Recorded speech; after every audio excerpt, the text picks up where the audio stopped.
What's up, my future slim bag family? I'm back here with another video about celebrities who were fat shamed, but they wasn't fat. I've done 10, 9, 8, 7, 6, 5, 4, and now I'm doing number 3. But before I get started, I have to give a fair use disclaimer under Section 107 of the Copyright Act 1976. Allowance is made for fair use. Number 3 is none other than Mary J Blige. Mary J Blige was fat shamed when it was a picture going around of her. She was on a beach or a yacht. I really can't remember. She had on a bikini, and her backside, the skin wasn't smooth looking, and I can't really remember the picture. But when I edit everything, I'm gonna have the picture up there for you all to see. And it was just a normal body.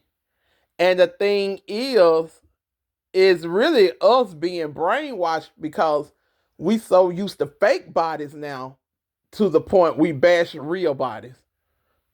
Um, she looked just fine, unless you the type just love perfection. It looked just fine. But her husband, ex-husband, ex no good husband, Kendu, bashed her. He said that she was fat, done, and washed up, and her fans didn't love her anymore. Um, I fought Mary on that. First of all, you don't even listen to a man like that. He's a leech. He leeched off her. I fought Mary because when she first met him, he was trying to get in where he fit in, and he was like all up on Queen Latifah. And Mary thought he was with Queen Latifah. Come on, Mary, you know damn well Queen Latifah don't want a man. So that should have told her something right there. Then he started shooting his shot with her. I guess he knew in the past she had self-esteem issues and what she went through with Casey and things like that. And he saw an easy target. Okay, so they got married. She was praising this man, and it just didn't seem right in my spirit. I was like, girl, even if everything she was saying was true, now maybe it's just me. I don't believe in praising and just making things look real good and bragging, because you could turn around and look like an ass, and because it can happen. So especially when it comes to a man. So I remember she was like, it was the 2006 BET Award. She won an award. My husband, that's my best friend.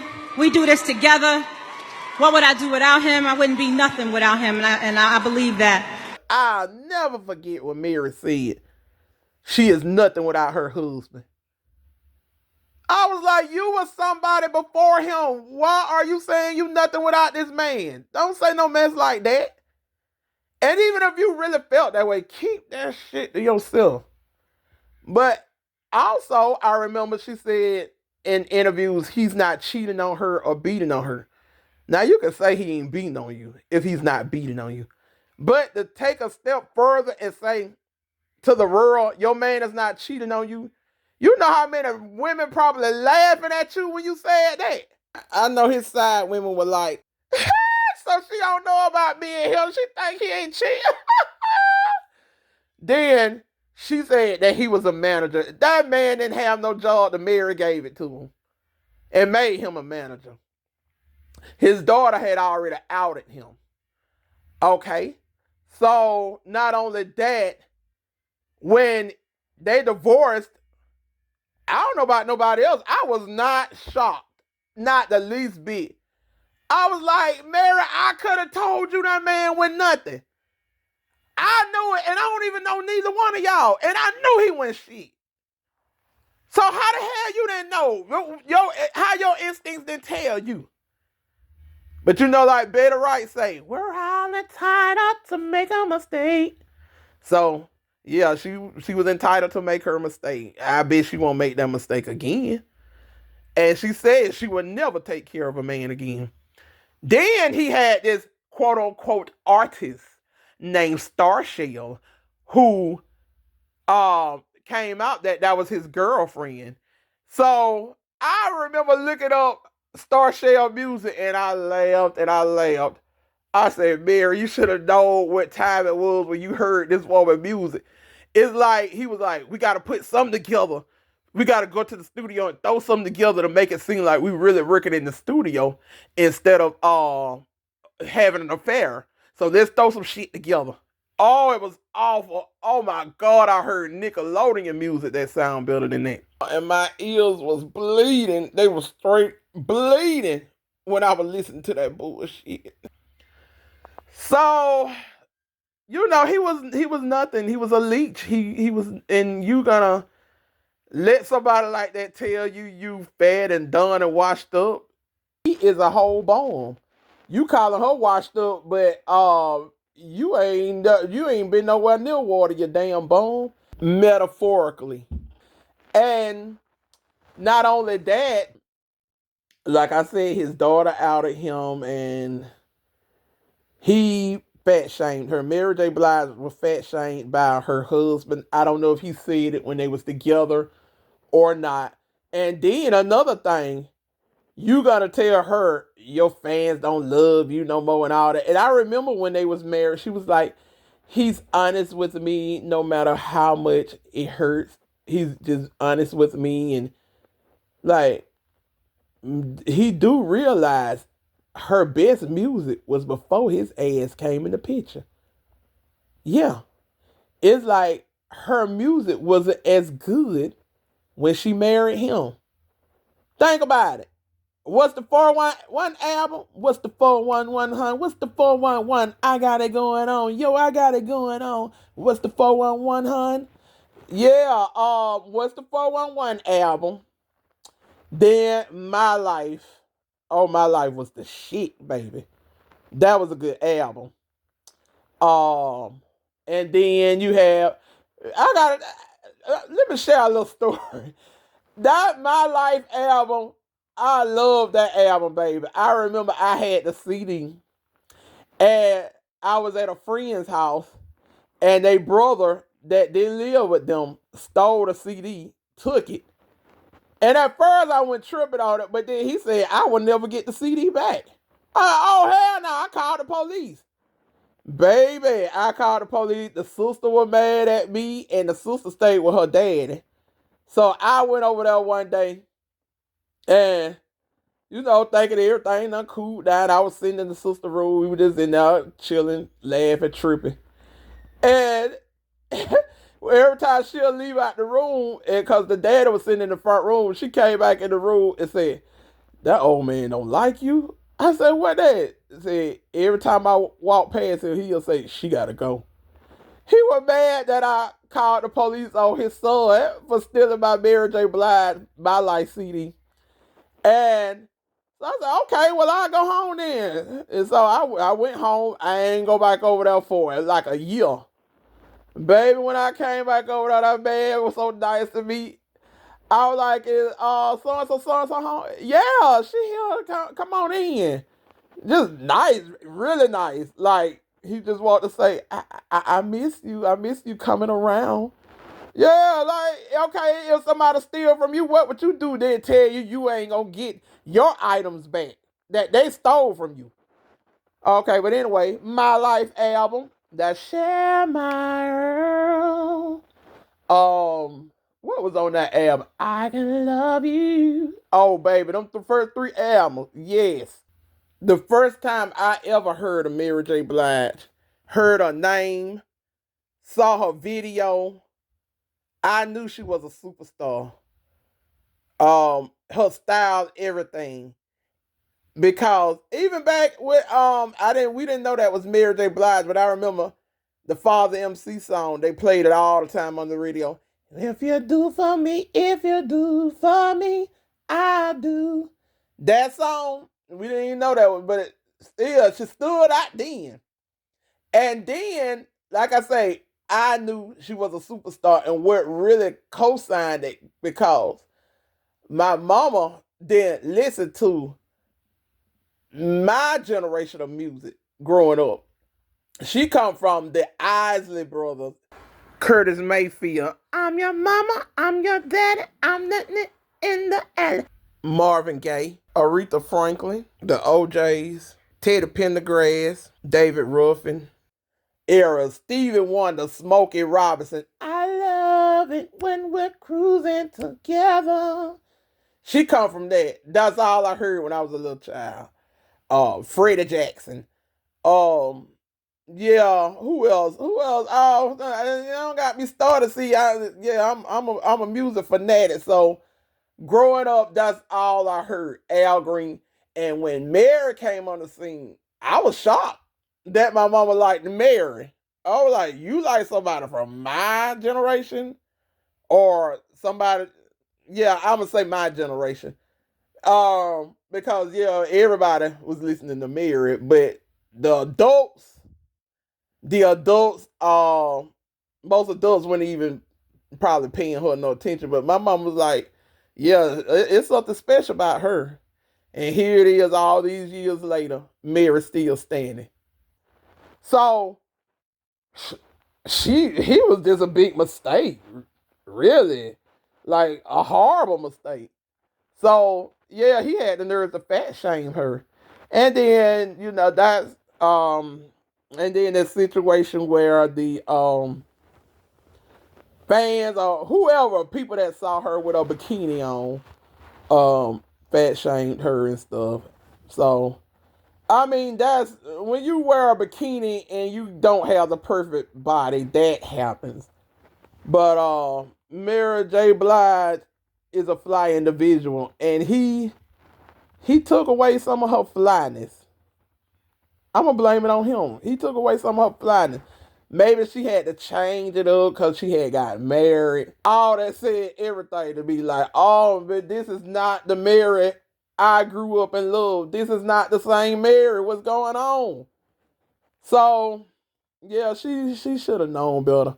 And then Mary J. Blige said on a it was I think it was Behind the Music, and then she was talking about when she first met Kendu and praising him because he was the reason why she stopped drinking or doing drugs or whatever. And then, like I said, he saw Mary as a come up. And she said when he asked to marry her, she was shocked. She was like, yes, yes, I will marry you because most men don't want to marry a woman with a past and then finish school. Obviously, he felt he had found the love of his life because men don't ask you to marry them. Like, not a woman like me with the past that I have. Are you kidding me? When you are the breadwinner, you are his meal ticket, and you shocked that that bum want to marry you and upgrade his life and become accustomed to a certain lifestyle, and you shocked, and then you didn't get a prenup knowing you marrying a bum. You didn't get no prenup? Really? Girl, Mary, you from the hood. You supposed to peep game. You supposed to know better. Your BS radar supposed to be sharp. And you shocked that he want to marry you? Mary was raised by those old school women that had that Betty Wright mentality. Having a piece of man is better than having no man at all. So I'm gonna take what I got and work with it. You understand what I'm saying? Yeah, she was raised around women who had that mindset, and she adopted that mindset. Because there ain't no way. Like, there's some old school Shirley Brown. Hello, Mouse Speak the barber. The clothes on his back. Ha ha. I buy. The car he drive. I pay the note every month. The bed he sleeps in and every piece of food he eat. You see, I make it possible. Yeah, she must have adopted that kind of mindset. gave Kendall a chance and not got a prenup. And I just thank God. I mean, we all were stupid at one point in time for a little while, but I'm happy to say when I was stupid, I was really, really, really, really, really young. So yeah, I get a pass, for that. Cause yeah, in my real serious adult life, never been stupid. But even as a child, I kind of knew better. I'll never forget me and my sister on my dad's side, Linda. We was little bitty kids, little bitty kids. And one day, Better Right, I think her mama was playing Better Right, and so we were kind of listening to it too because I used to be fascinated with the fact that Better Right would talking her music, and she said having a piece of man better than having no man at all. And it was another song. Now she said something about quiet men. Then she said, if he's a good listener, he can get all kinds of things out of me. Like I mow his lawn, I wash his car, whatever he wants. Yes. And me and my sister Linda, being little bitty kids, we say she sounds stupid. We were like, so all this man gotta do is pretend he listening and she'll get out there and mow his lawn or wash his car. Like I said, we knew better as little bitty kids. And I got a feeling Mary Mama couldn't stand Kendall. Woo. And I felt like all that she went through with KC, she should have stayed with KC. Girl, at least KC had a career, had something going for himself. And I'm sure he's still making money because he's still touring. So he wouldn't have been leeching off her. He didn't see Mary as an opportunity because when Mary J. Blige was with him, Jodeci was at the top. So he didn't need nothing from Mary. So I was like, she should have stayed with KC. And for a long time, I was rooting for her and KC to get back together. And people look at me crazy. I was like, they need to get back together. But I stopped doing that because how would you feel if somebody you no longer deal with? Way in the past, somebody keep telling you, I want y'all to get back together. You don't want to do something to them. Like, shut the F up. Get back with your ex that discuss you. I don't know if he discussed Mary discussed him. I don't know if Mary's disgusted by him, but she should be disgusted by Ken Doodoo now. Still, some people don't backtrack. We don't backtrack, some of us. So yeah, because an ex is an ex for a reason. And that's just like for a long time, I was like, I want Nas and Khalees to get back together. They were so cute. And Khalees said she got tired of people telling her that. She was like, she tell them, get back with your ex. So yeah, I was like, yeah, I feel where she coming from. But yeah, so yeah, that spin the block thing, no, that ain't for everybody. So with that being said, number 3 is Mary J. Blige being fat shamed. Yeah, Mary J. Blige. So stay tuned for 2 and 1.